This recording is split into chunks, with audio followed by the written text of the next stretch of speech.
All right, let's get after it, shall we? A little bit of leadership lessons with General Ulysses S. Grant. Yeah, cigars, whiskey, and a winning.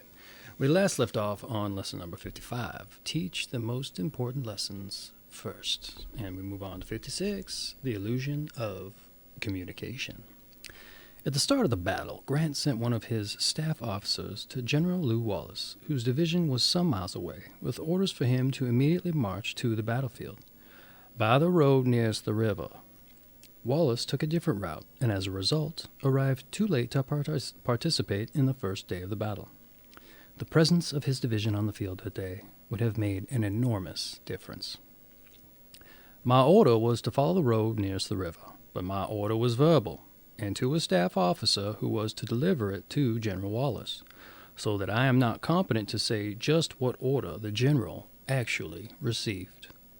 The lesson. Important instructions need to be delivered face-to-face or in writing. They should never be delivered verbally or through a third party. That is a surefire recipe for creating the most common of all communication problems, the illusion that the message has been correctly transmitted and understood. This made me think of, not necessarily in those same terms of a verbal order from one person and then delegated to another by some other third party. It made me think of being micromanaged to the extent that you do things by the numbers. Now, I don't know if this is something that people have experienced outside of the Marine Corps, but in the Marine Corps, you are indoctrinated into the establishment in boot camp, as some of you may know, through a little process called by the numbers. By the numbers, essentially, they take you through it step by painful, excruciating step. All right. Plug in your phone right now. All right. Put it in the thing right now. Take it out of the thing right now. Take out the charging cable right now. Ad nauseum to whatever particular process you wish to discuss. Now, typically, once you leave boot camp, that ceases. The by the numbers stuff is a little bit of a brainwashing tactic, in my opinion. But some individuals make use of it as a means to, in my opinion, alienate their subordinates. And in this particular case, it is not a very decent leadership tactic, in my opinion, and is used by those who wish to be, jerks, I guess.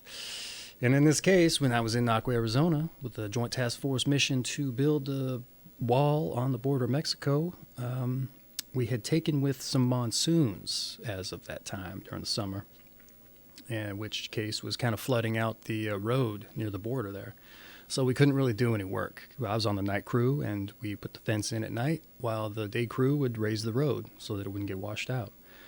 Now, I don't know exactly why it was done this way, but it was delegated to my platoon sergeant at the time that the Marines needed to go out, the night crew specifically, needed to go out and address the water stations, hand washing stations, which essentially were your little water coolers that you'd find in any typical office, and they were positioned around the Bisbee Municipal Airport, which was it's basically a dirt runway. Well, it might have been paved, but from what I recall, it was dirt. And we built up a bunch of tents out there. We put in a bunch of tents for us to live in and accommodate as we would go to and from the border. And in any event, these water stations needed to have a little pit at the base filled with rocks so that the water could, I suppose, can't think of the word, drain properly, because it was like a red clay, I suppose. In any event, we weren't told any of these particular things. We were told to do was dig a hole right here, right now. And you've got 20, 30 Marines standing around in a circle and being yelled at to dig faster, do this, do that. All right, now go pick up rocks. Or get on line, do a police call. Basically, all the Marines form up in a line, and they say, take one step, look around, pick up a rock. Even if there's no rock, you pretend to pick up a rock. All right, take a step, pick up a rock. Take a step, ad nauseum. You gather up all them rocks, and then you put them in the hole. All right, move on to the next water station. And then what else did we do? Because of the monsoons, we needed to fill sandbags, but there were no sandbags available, so we used what I guess somebody thought was the next best thing, which was hefty bags with coarse earth. And as you can imagine, that didn't really work very well. But again, by the numbers. Open that bag right now. Fill that bag with dirt right now. And then we'd put them around the base of the tents. Essentially, this was in the morning. It was painstakingly hot, from what I recall. And all this did was just alienate the Marines, make them very susceptible to anger, frustration.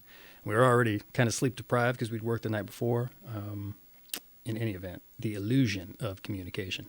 Seems to me you should just tell people what you want to do, let them do it.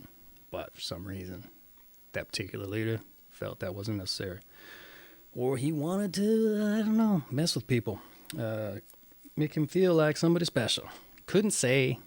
I just know I never did things that way because I know how it felt. Let's move on to number 57. Frequent management changes. At the time of the battle, General Charles F. Smith was too ill to take the field. His division was commanded by Brigadier General W.H.L. Wallace. Wallace was mortally wounded in the first day's engagement, and with the change of commanders thus necessarily affected in the heat of battle, the efficiency of his division was much weakened. At the end of the day, the division, as much from the disorder arising from changes of division and brigade commanders, under heavy fire, as from many other causes, had lost its organization. It did not occupy a place in the line. Here's the lesson. Frequent management changes demoralize an organization, particularly if they occur at times when the going is rough. They should be avoided if at all possible. If unavoidable, they should be planned as carefully as circumstances permit to minimize the discomfort of the staff and the consequent disruption of their work. Frequent management changes. I think I addressed this earlier with a wedding venue I worked for a brief time. People I would work beside the next day would be the person in charge and therefore no longer appear, and I would have to adjust for their particular management style. And then the next day, they, again, would be my peer, and they'd be helping me bust tables or move chairs or whatever, and all of a sudden, we're buddy-buddy again, whereas the day before, they were in my ass about any given little thing I might want to do, or telling me to quit talking to so-and-so, but yet now here they are chatting me up like nothing happened the day before, and they can talk to me all they want. But, yesterday, apparently, I couldn't jaw-jack with anybody. This also, to bring up another example, since I did that one in a previous video, back to boot camp example. Say we were about, let's say halfway through. And at some point, there was a substitution drill instructor. Now, you got your senior drill instructor, your heavy drill instructor, the one that basically teaches you drill. And then we had two others. There was a rather new individual who was at the bottom. And though he was an infantry marine, so he had a lot of experience in the heat of combat and battle, and he had the stack to show it. And then we had another one who was above him in seniority, and he was a crew chief on a C-130 or something, if memory serves. In any event, there's a certain amount of fear, I would say, that gets kind of distilled in the Marines with that particular hierarchy. And so they brought in another drill instructor. I think he was in training, so to speak, or he had just gotten out of school. And so they were throwing him in with a platoon to kind of see the inner workings. And since he was fresh out of school, he was kind of trying to prove himself. And he became one of those guys that was really high, squeaky voice, and he would get in your face. And we were kind of past that point where they would be, inches away from you. Because they do let up gradually, unless the situation dictates that they, put the fear of God into you again. And it's kind of funny because as much so-called fear as you have for these individuals, you become comfortable with it. And you're fine with the fear that they instill, but then when someone else comes in and is trying to shake up that dynamic, well, there's a problem with that. You don't really necessarily want one of these scabs coming in and playing games with you when you're used to these other guys. What's also funny is in the same vein, our senior drill instructor, who was part of that dynamic, the originally established dynamic, he was seldom around, and so when he did show up. Maybe I'm only speaking for me, but I really didn't want him there. I would much rather be with those other three that were the ones that had their hands dirty all the time. So when he would show up and be pissed off or want to get things done, I was kind of like, who are you? I don't know you. So yeah, we don't want some trainee scab or someone who isn't in the thick of things along with all the other guys who are getting their hands dirty. So frequent management changes. All right, let's move on, shall we? Number 58, equals and unequals. During that first day at Shiloh, Grant was continuously engaged in passing from one part of the field to another, giving directions to division commanders. In thus moving along the line, however, I never deemed it important to stay long with Sherman. Although his troops were then under fire for the first time, their commander, by his constant presence with them, inspired a confidence in officers and men that enabled them to render services on that bloody battlefield worthy of the best veterans. And here's your lesson. Not all of your subordinates require equal attention. You need to spend some time, but not the same amount of time, with each of them. Give the bulk of your time and attention to those who need it most. You do your organization a disservice when you give equal treatment to those who are unequal. And this made me think of a time when we were in 29 Palms on the Combined Arms Exercise, which is what 29 Palms, California, is famous for.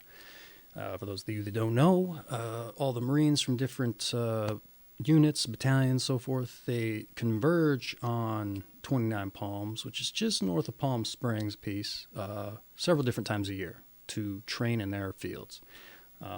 As it was told to me, 29 Palms is so big that all other Marine Corps bases could fit within it.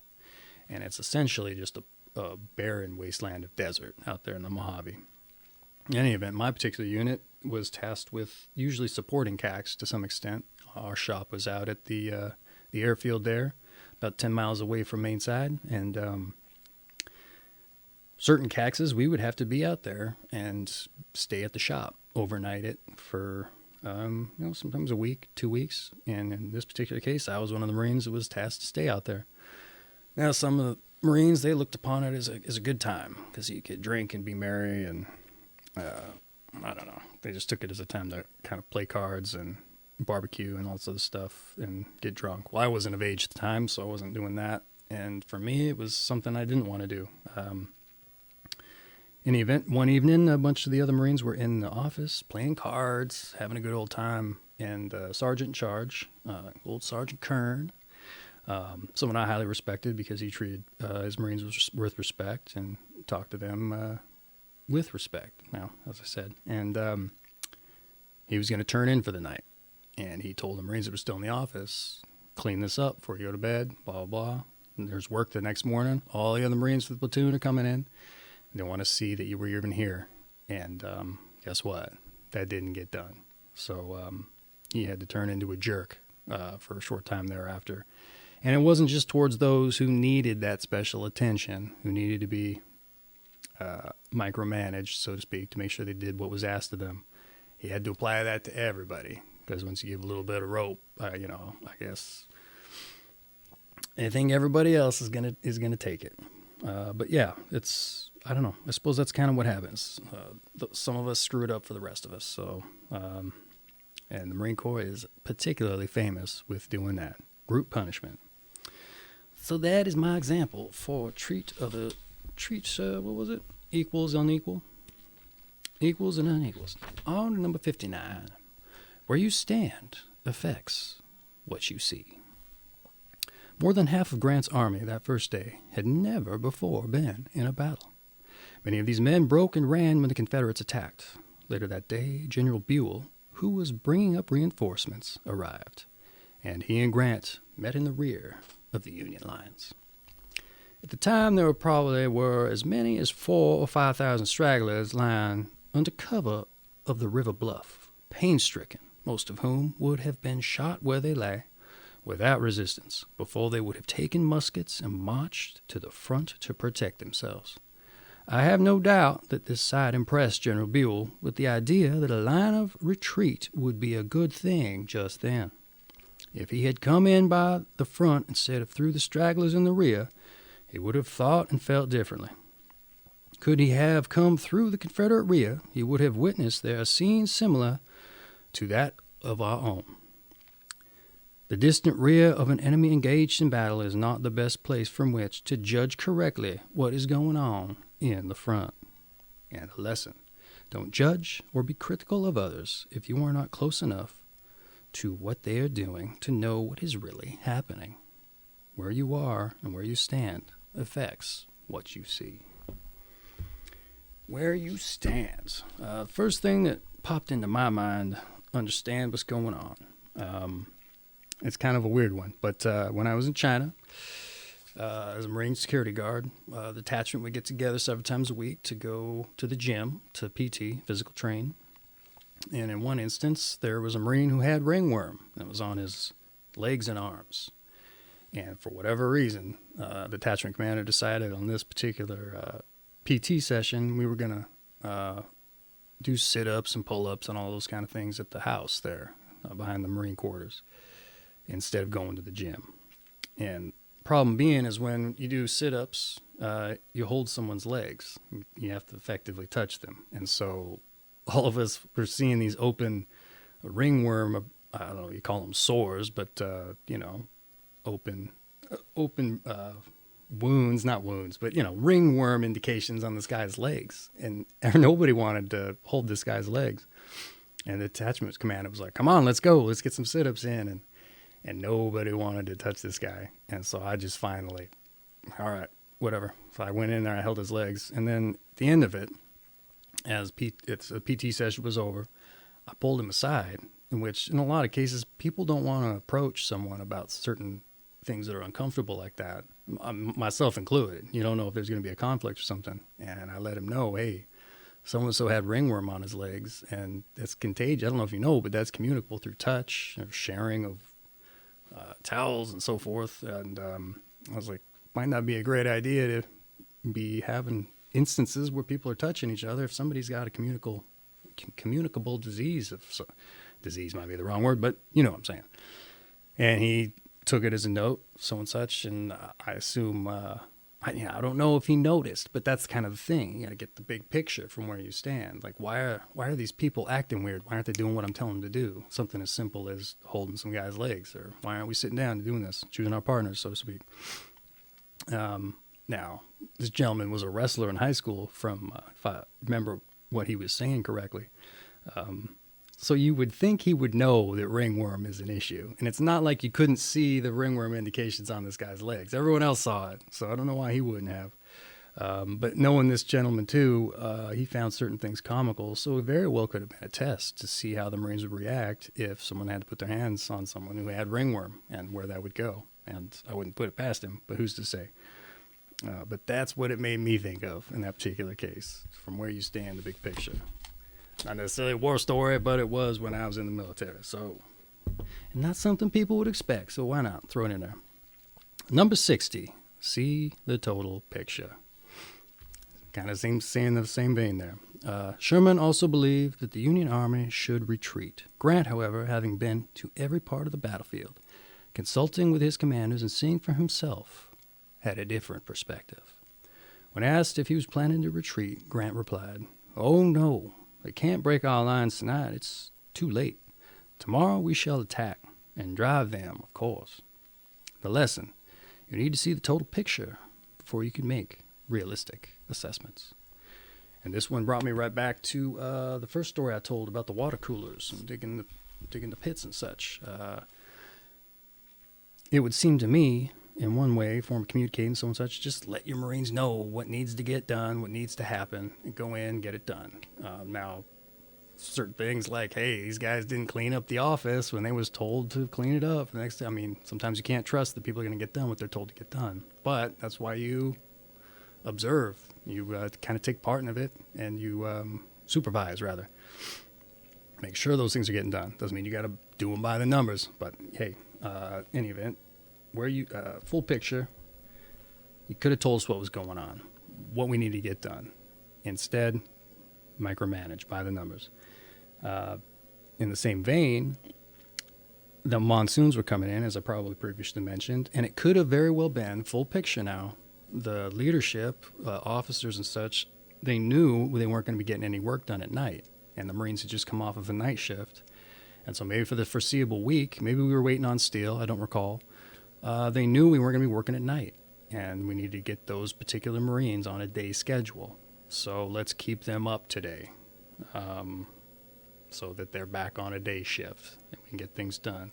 And then let's just cook up anything we can to keep them busy and up through the day. Because if we let them just do whatever they want, they're just going to go take a nap. They're going to go back to sleep. Now, that could have been the big picture. I'm speculating. Because it didn't seem to me like digging little pits for rocks in front of water coolers was really something that was all that necessary. Certainly not to cause a big stink over. And in one particular case, there was a corporal who was kind of tasked with being the one in charge, even though it was the sergeant who was making all the decisions. He kind of made it. They were weird like that. They had a weird dynamic where they would expect corporals to do their job, but they wouldn't necessarily let them. But if they were standing there, they expected the corporals to be in people's asses.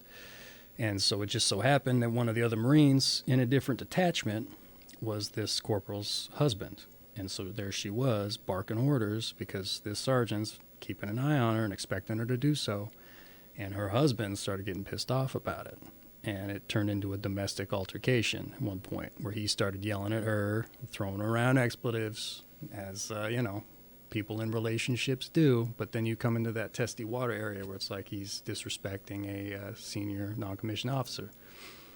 So you got all the other Marines are standing around listening to all this stuff. And so now you've got an issue because this sergeant wanted to play some games. And none of that would happen if he had just thrown out, hey, big picture, here's what needs to get accomplished.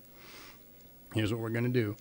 Instead, we got a domestic altercation. Now, not to drop dimes, but I overheard this particular sergeant laughing about the whole matter later because he wanted to be a career Marine and first sergeant who deals with administrative tasks.